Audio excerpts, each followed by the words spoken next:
Hello and a very warm welcome, viewers. You're watching the brand new edition of To The Point with your host, Kriti Mishra. The National Technical Advisory Group on Immunization in India fulfills a need for informed decision-making concerning the introduction of the vaccines in the country to fight this pandemic.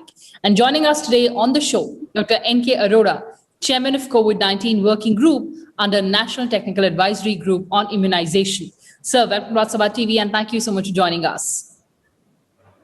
Thank you very much.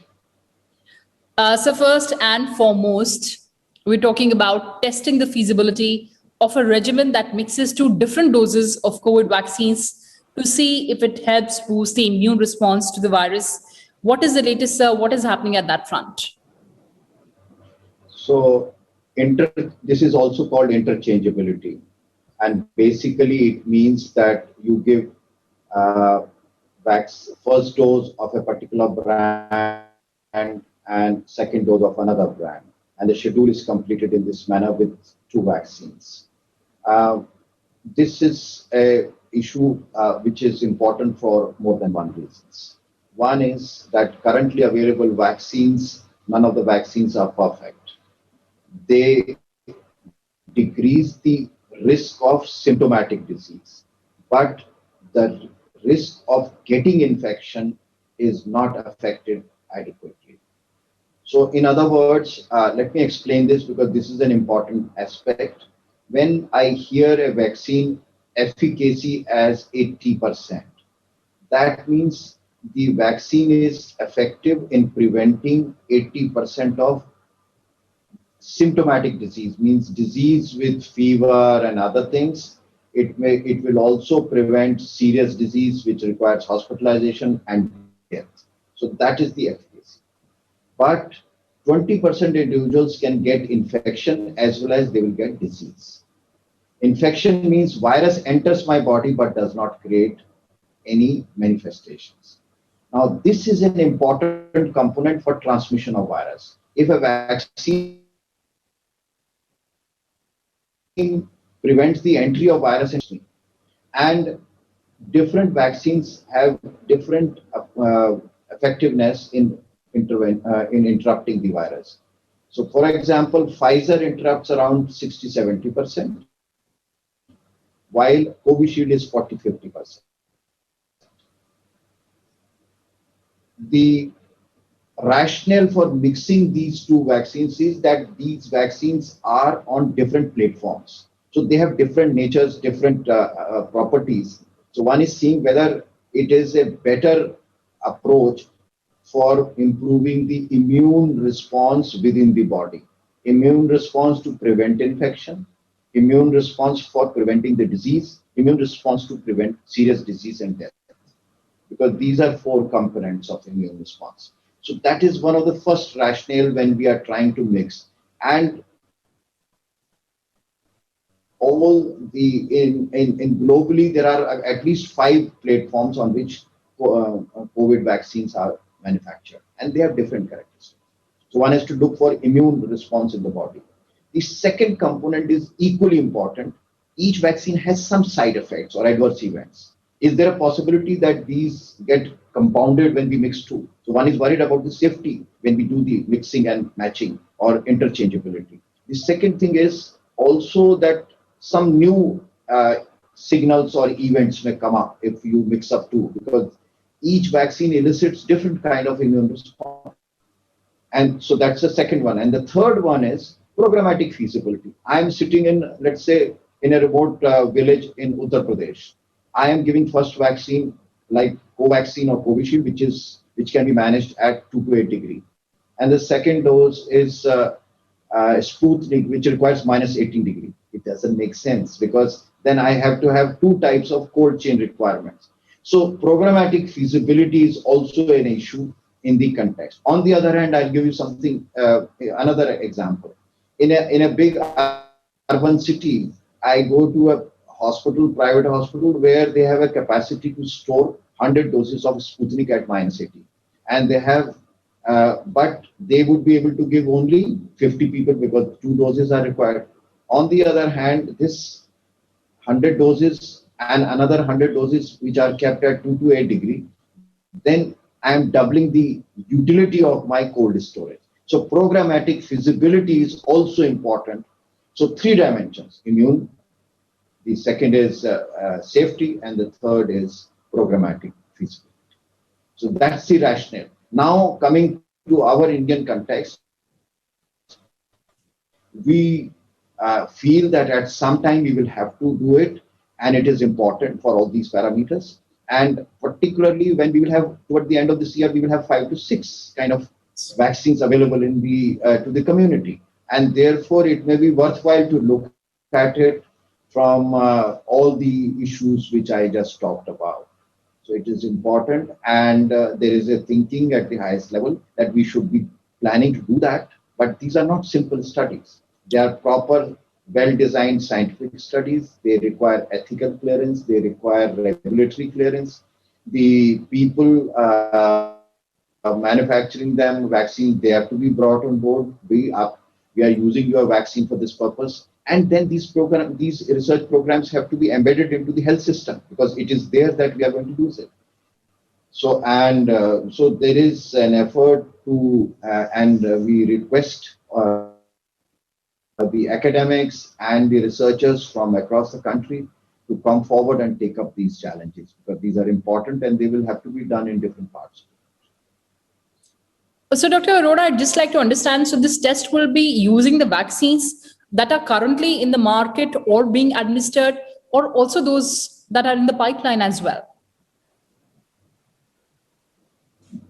This can be done for anything which is available anywhere globally. I think because these are scientific studies, but we will have to keep in mind that ultimately whatever we do should be relevant for our program framework. So ultimately, if the vaccines are coming in India or are being manufactured, so if I have to prioritize, I will primarily look for those vaccines which are currently will be used in program, either manufactured in India or being imported and used in Indian settings. All right, sir. Have we seen this kind of test elsewhere for any other disease? And what have been the key lessons? So immediately for COVID, such as one study has been published from Spain, where Covishield and Pfizer vaccine was used, and those obviously when the scientists develop these protocols, it will be a good learning. I understand Canadian they are also planning to do some similar studies. Within India, we have used interchangeability studies for rotavirus. And rotavirus, we have two rotavirus vaccines. One is Serum Institute manufactured, the other is Bharat Biotech manufactured. So, and they are basic platforms are not different very much, but the source of virus is different. Rotavirus drawn from one vaccine is different from the other vaccine, and there are storage issues and other things were also different. So over the time, there has been some harmonization, but interchangeable studies were done, and there were a lot of good lessons from it. And these will all be very helpful when we are designing the studies for COVID vaccines also, where they have the unique component of different platforms. So if I do a DNA platform vaccine versus vectored vaccine, or a inactivated vaccine versus a component vaccine, so there are so many vaccines, and there will be combinations and permutations and how best we are going to use. Another important component when we are using two doses from different vaccines, what kind of interval I will keep. Pfizer is 3 weeks. Yes. And Covishield is 3 months. When I mix the two together, how will I decide? So this requires scientific, it's a research question. So that's another issue which will have to be addressed, and how we address it, taking our program realities and available data. So these are not simple studies that just instead of one, you give it another one. No, it has to be planned, and then these patients have to be followed up, particularly for safety and immune response. So, Dr. Arora, are you also looking at some kind of timeline for this? We over next I think few months, these as our vaccine supplies become better, and large number of people of different age groups, because we would like to do such studies across the age spectrum.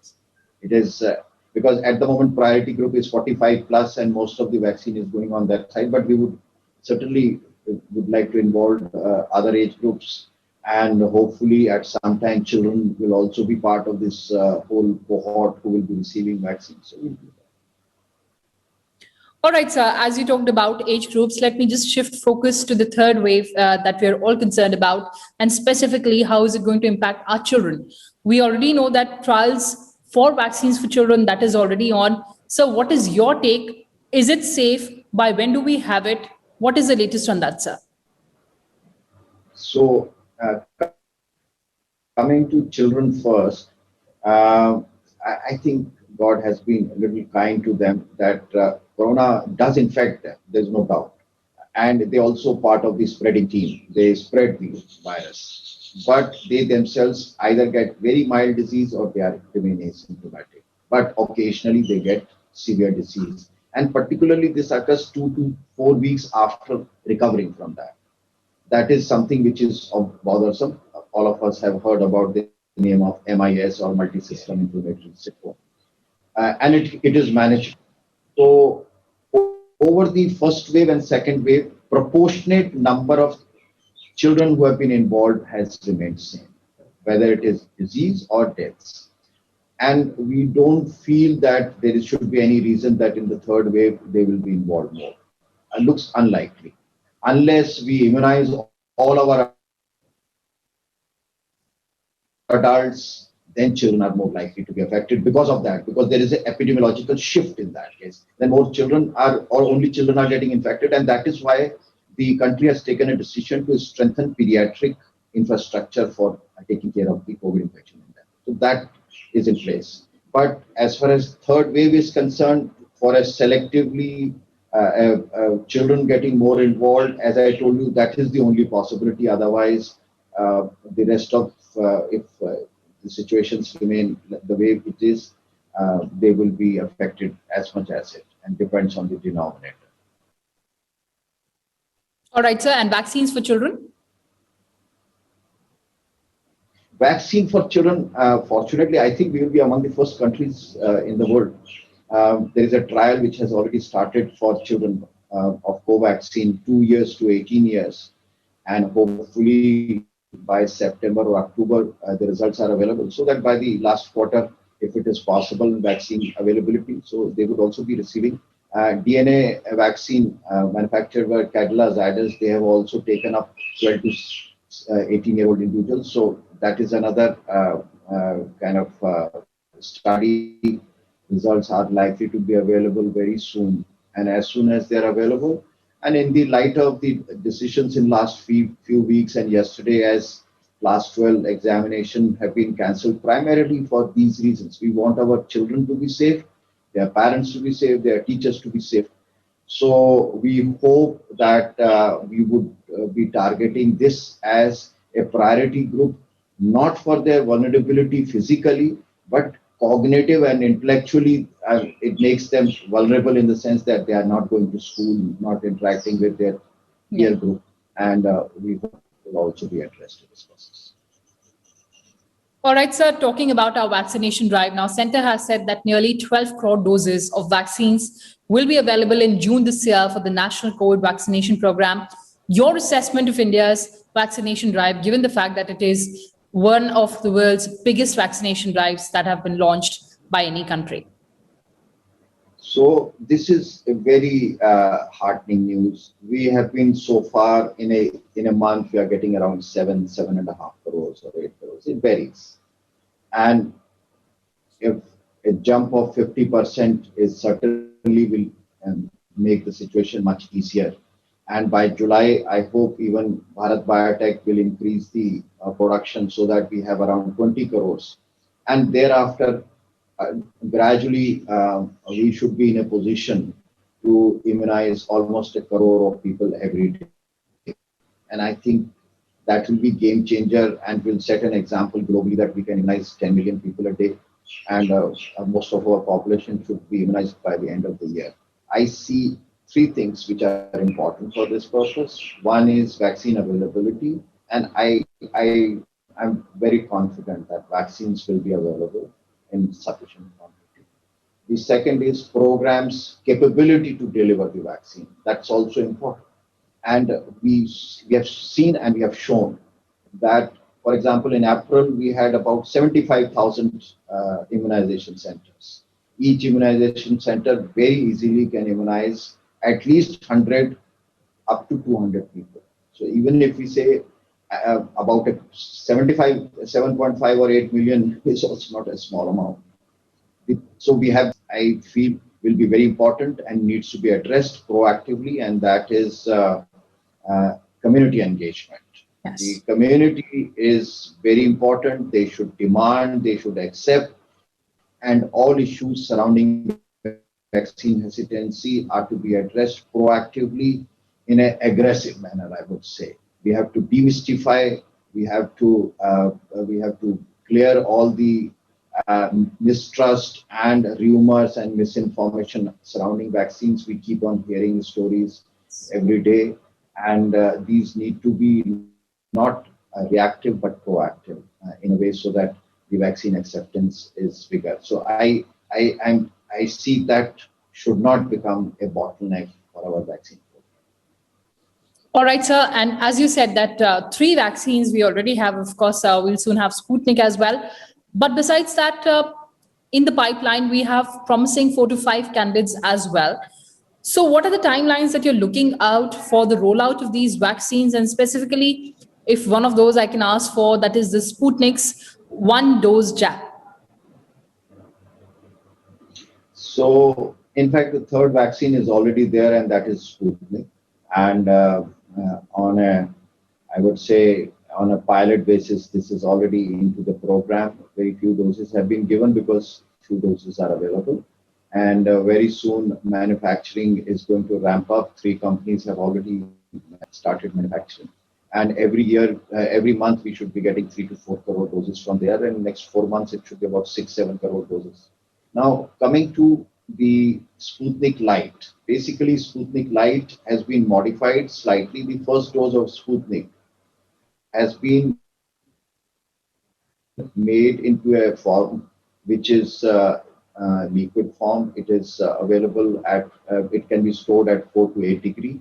It's the same which is the first dose. And so programmatically, it is more convenient. And a single dose has almost 80% efficacy. So that is what a Sputnik Light is. There are 1 or 2 other vaccines also which are single dose. So for example, Johnson & Johnson is also a single dose vaccine. Again, around same 80% vaccine effectiveness. And there may be, we have heard Pfizer and Moderna may also be coming out with a single dose. And if they are manufactured here, they should also be available. So there are multiple options where a single dose vaccine is also being talked about. And that obviously will be more convenient and rapidly a large number of people would be considered fully immunized.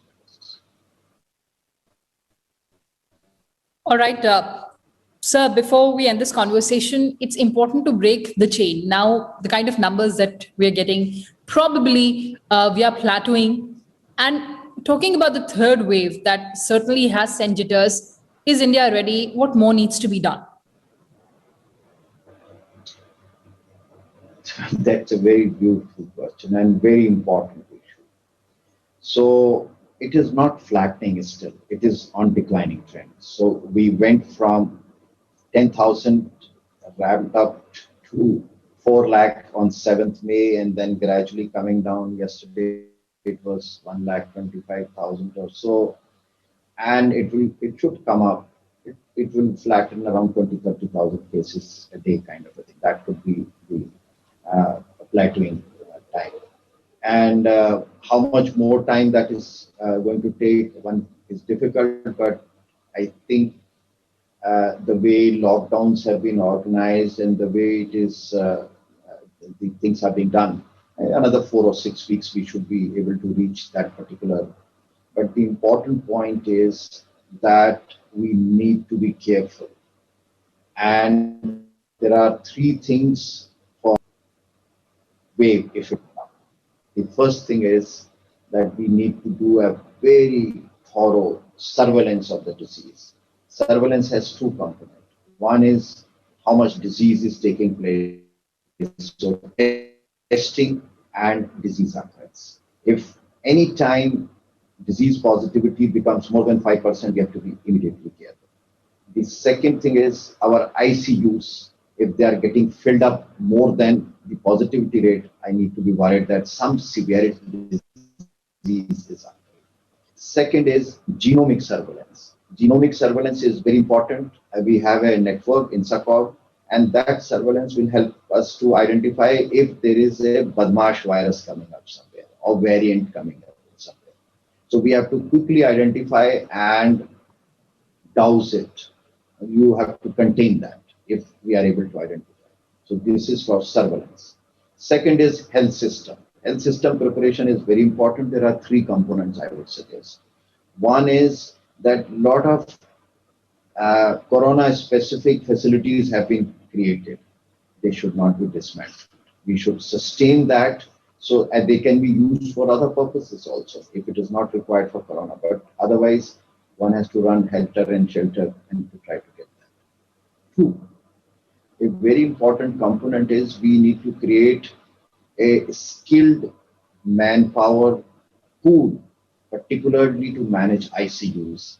Ventilator run cannot be done by an untrained doctor or a nurse or any other paramedical. So I think a systematic nationwide program is required for training these people, because now district hospitals have ventilators and other smaller hospitals have, but if they don't have trained manpower, the putting just ventilator is of less use. Third thing is we need to create facilities for children and pregnant women, because they require a fourth one, and this is probably the most important one. All our PSCs and CSCs should be made functional. They should have oxygen and admitting facilities so that my rural folk don't have to run to a lot of distance. They can be managed, because almost 99% of patients can be managed with simple oxygen support, a supervision, and IV fluids, and that's it. You don't have too many things. And drugs can be administered anywhere, but they require supervision. We need to see whatever non-functional. There are a lot of, over last 10 years, 15 years, a lot of PSCs, CSCs have become functional ever since National Health Mission started. But there are in areas which are not functional, we should function. So that is about health system. So I talked about surveillance, health system. Now, third is very important, community engagement. Community should continue to follow corona-appropriate behavior. Community should accept vaccine and should come forward if they have suspicion. We need to remove stigma of corona. Anybody, you have got it, I have got it. I mean, everybody has got it. So there is nothing. So, but there is a way to manage it. So community. So three things: surveillance, health system, community engagement. That's the way to get prepared for the next. Absolutely, sir. Surveillance, health system, and community participation, that is very important. And as you said, that it is incumbent upon all of us to follow this COVID-appropriate behavior. But Dr. Arora, you joined us on To The Point show and shared all those important details with us. Thank you so much for speaking to us.